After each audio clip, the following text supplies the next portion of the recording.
آج میں نے FI انکوائری کے اندر حصہ لیا اور میں نے آپ کو کل بھی بتایا تھا کہ جو FI انکوائری ہے یہ ضرور کریں، لیکن اس میں ثابت ہوگا انشاءاللہ کہ کوئی قانون پاکستان کا میں نے نہیں توڑا۔ جو سیکریسی ایکٹ ہوتا ہے پاکستان کا وہ اس کے اندر بالکل میرے پہ لاگو نہیں ہوتا، اور وہی میں نے باتیں آج وہاں جا کے کی۔ میں نے ان کو سمجھایا کہ جو سائفر ہوتا ہے، سائفر ایمبیسڈر جو بھیجتا ہے فورن آفس میں، وہ جس خفیہ کوڈ میں آتا ہے وہ فورن آفس میں رہ جاتا ہے۔ جو prime minister, president, army chief, DGISI اور جو کیبنٹ کے سیکٹری کے پاس آتا ہے، وہ صرف جس کو پیرافریز کہتے ہیں، یعنی اس کا مفہوم آتا ہے، یا اس کے اندر سیکرٹ کوڈ نہیں ہوتی جو ہمارے پاس آتا ہے۔ سیکرٹ کوڈ صرف فورن آفس کے پاس رہ جاتی ہے۔ تو پہلی چیز تو یہ کہ میں نے کوئی سیکرٹ کوڈ اس کی تو ہمارے پاس آئی نہیں، تو اس کا سوال ہی نہیں پیدا ہوتا کہ سیکرٹ کوڈ ہم عام کر دیں، یعنی قانون توڑیں۔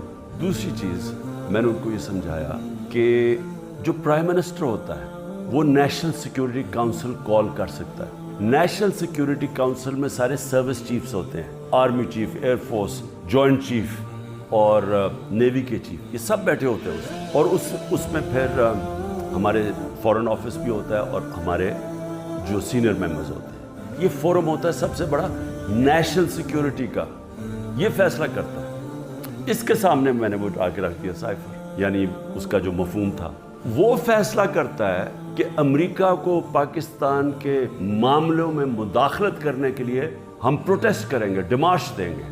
میرا ایمان ہے، اللہ الحق ہے، جب میرے اوپر انہوں نے اتنے زیادہ کیسز کیے، میرے ذہن میں بھی نہیں آیا اس ملک سے باہر جانے کا۔ جس طرح آپ کو پتہ ہے یہاں جیسے ہی اقتدار سے اترتے ہیں تو سیدھی جاتے ہیں جدھر ان کے پیسے پڑے ہوتے ہیں، جدھر ان کے بڑے بڑے محلات ہوتے ہیں، جدھر چوری کا پیسہ وہاں بھیجتے ہیں، یہ سارے باہر بھاگ جاتے ہیں۔ نواز شریف، زرداری، یہ سب، ان کے نیچے وزیر بھی باہر بھاگ جاتے ہیں جن کو ڈر ہو کہ انہوں نے پیسہ چوری کیا۔ لیکن میں نے تب سے کہا تھا کہ میں یہیں رہ کے سارے کیس لڑوں، اور کیونکہ میرا اللہ میں پورا ایمان ہے، عزت بھی وہ دینے والا ہے، ذلت بھی ادھر سے ہی آتی ہے، وہ آتی ہے انسان کے اعمال کی وجہ سے۔ تو اگر میرا ضمیر کہتا ہے کہ میں نے کوئی غلط نہیں کیا، تو میرا یہ ایمان ہے کہ وہ اوپر والا مجھے نہ کبھی ذلیل ہونے دے گا، نہ کوئی مجھے ذلیل کر سکے گا۔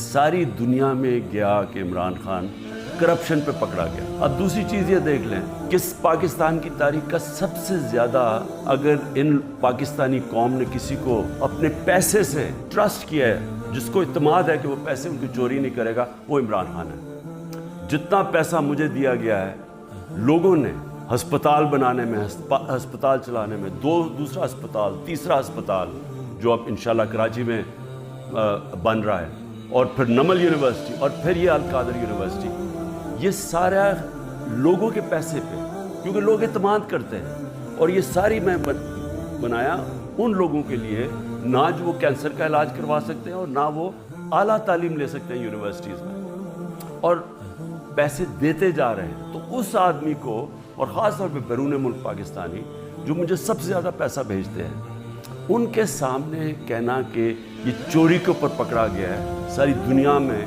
میری توہین کی۔ میں نے اس لیے نیب چیئرمین کے اوپر ہرجانہ کیا ہوا۔ آج سے 3 سال پہلے ایگزیکٹو بورڈ نیب کی میٹنگ ہوتی ہے، اور اس کے منٹس اب میرے پاس ہیں۔ 342 جو ایگزیکٹو بورڈ کی میٹنگ تھی، اس کا منٹس میرے سامنے۔ اب منٹس کے اندر کیا چیز آتی ہے صاحب؟ پہلے تو بتاؤں اس بورڈ میٹنگ میں بیٹھا کون تھا؟ Chairman NAB, D G operations کون تھا؟ ظاہر شاہ اس وقت ڈپٹی چیئرمین نیب ہے۔ اس وقت پروسیکیوٹر جنرل بیٹھے ہوئے تھے، وہ ابھی بھی پروسیکیوٹر جنرل، اور ایک اور DG، ایک اور بیٹھے تھے عرفان منگی، اور ایک اور حسین، اس وقت کے ڈپٹی چیئرمین بیٹھے ہوئے تھے۔ یہ ہائی پاورڈ میٹنگ کے اندر کیا فیصلہ ہوتا ہے؟ فیصلہ ہوتا ہے کہ جناب ملک ریاض کی، اور علی ریاض کا وہ کیس تھا، جو ان کا بیٹا ملک ریاض کا، اس کے اوپر فیصلہ کیا جاتا ہے کہ یہ جو ہم انکوائری کر رہے ہیں، اور کس چیز پہ انکوائری کر رہے ہیں تھا؟ یہی جو ملک ریاض کا جو ڈیل ہوئی تھی NCA کے ساتھ، یہ جو پیسہ آیا تھا، جو انہوں نے کہا کہ میں نے، کیونکہ القادر اس نے ملک ریاض نے اسپانسر کی تھی، اس لیے میں نے اس کو فائدہ کروایا۔ اب یہ سوچ لیں کہ 3 سال پہلے نیب کے اندر یہ انکوائری شروع ہوئی، اور ان کو پتا تھا، کیونکہ میں آپ کو بتا دوں کہ جو ڈپٹی چیئرمین وہاں بیٹھے ہوئے تھے میٹنگ پہ، پروسیکیوٹر بیٹھے ہوئے تھے، اس کا مطلب نیب چیئرمین کو پتا تھا. اور اسی لیے جب انہوں نے زور لگایا، آفتاب سلطان جو پہلے نیب کے چیئرمین تھے، انہوں نے اس کے اوپر ایکشن نہیں لیا، کیونکہ انہیں پتا تھا کہ یہ انکوائری ہو کے بند ہو چکی ہے. اور یہ انکوائری تھی، نیب ڈائریکٹلی انگلینڈ کے این سی اے سے رابطے میں تھے، اور انہوں نے این سی اے نے جو ان کے ساتھ جو ساری جو انڈرسٹینڈنگ ہوئی وہ یہ منٹس کے اندر ہے. اس پہ کیا چیز کہی گئی ہے یہ بھی سمجھ ہے.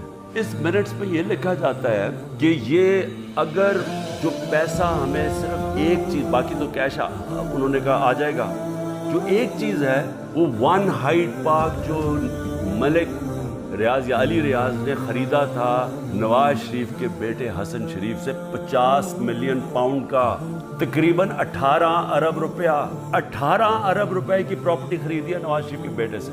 اور میں پھر سے کہتا ہوں کہ وہ باہر اس لیے بھاگا، جب دونوں بیٹے باہر بھاگے کہ ہم تو پاکستان کے شہری نہیں ہیں. جب نیب نے ان سے یہ سوال پوچھا، دونوں باہر بھاگ گئے. اور بھی جو ان کی پراپرٹیز ہیں، کہتے جی ہم جواب دہ نہیں ہیں. اور یہ سن لیں کہ وہ صرف اس پہ یہ منٹس میں ہے کہ جب علی ریاض وہ پراپرٹی بیچے گا جو اس نے حسن شریف سے خریدی تھی، اس کے بعد اگر تو وہ پیسہ نہ آیا تو پھر نیب بھی ایکشن لے گی اور پھر این سی اے بھی انگلینڈ ایکشن لے گی. اگر وہ پراپرٹی بیچ دیتا ہے تو یہ انکوائری بند ہو گئی، انکوائری کلوز ہو گئی تھی.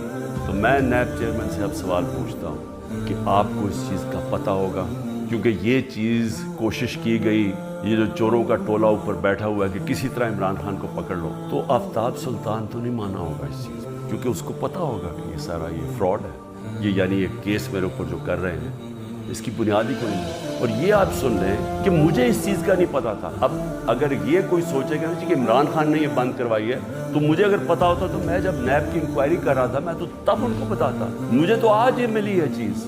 گورنمنٹ سے پوچھتا ہوں کیا چیز آپ کو روک رہی ہے؟ آپ کیس کر دیں، جا کے کہیں گے جی اب تو پاکستان، آپ کہیں جی ہم جا کے ثابت کریں گے منی لانڈرنگ کا پیسہ ہے. کیوں نہیں ثابت کرتے؟ آپ نے کیوں نہیں کوشش کی؟ ہمیں بتایا گیا تھا کہ اگر آپ یہ ثابت نہ کر سکے 5-6 سال کے بعد کہ یہ پیسہ منی لانڈرنگ کا ہے تو یہ پیسہ وہیں انگلینڈ رہ جائے گا. اس لیے ساری کیبنٹ نے مان لیا کہ ہاں جی پیسہ تو پاکستان لے کے آؤ نا، اور ہوگا تو سپریم کورٹ میں پاکستان کے اندر ہی پیسہ آیا نا. نیب چیئرمین سے خاص طور پر سارے تو کیسز آپ بند کرتے جا رہے ہیں. شہباز شریف کا اور بیٹوں کا 7 ملین ڈالر کا جو ٹی ٹی کیس ہے، منی لانڈرنگ اوپن شرٹ، وہ تو آپ نے بند کر دیا. اور آپ کو جو کلو انکوائری بند ہو چکی تھی، آپ کے ساتھ وہ لوگ بیٹھے ہوئے ہیں اس وقت جنہوں نے جو وہ اس میٹنگ میں بیٹھے تھے جب یہ انکوائری بند ہوئی ہے. تو آپ کا ضمیر کو کوئی تکلیف ہے کہ ایک آدمی بے قصور ہے، اس کو آپ نے ساری دنیا میں ذلیل کروایا. یہ ثابت ہوگا کہ ساری چیزیں میں نے قانون میں. لیکن میں یہ بھی کہتا ہوں کہ اگر آپ نے توشہ خانہ کھول ہی دیا ہے تو ساروں کی اب چیزیں نکالیں جو لوٹ مار ہوئی ہے توشہ خانہ، اور اس میں پتہ چلے گا نواز شریف، آصف زرداری، ان دونوں کی آپ کی چیزیں سامنے آئیں گی. اور وہ بھی پوچھ لیں کہ جو باقی جن کو چیزیں ملی ہیں وہ بھی انکوائر کریں. آرمی چیف کا پتہ چلوائیں کہ 6 سال جنرل باجوہ تھے، ان کو کتنے پریزنٹ تھے، اور ہم سب جانتے ہیں کہ وہ ان کو ہم سب سے زیادہ پریزنٹس ملے، وہ بھی سارے ڈکلیئر کروائیں. اور پتہ چلوائیں کہ 4 گاڑیاں 5 گاڑیاں نکلی توشہ خانہ سے، 3 زرداری، مہنگی ترین گاڑیاں ہیں، BMW 2، لیکسس وہ سب سے مہنگی اور سب بلٹ پروف، دگنی قیمت کی. نواز شریف مرسیڈیز مہنگی ترین گاڑی 6.5 لاکھ میں لیتا ہے. میں پھر سے اللہ کا شکر ادا کرتا ہوں، سچ کا خدا ہے کہ یہ جو منٹ سامنے آئے ہیں یہ القادر کے اوپر، یہ جو القادر کا کیس سارا ہے، میں شکر ادا کرتا ہوں کہ ساری قوم کے سامنے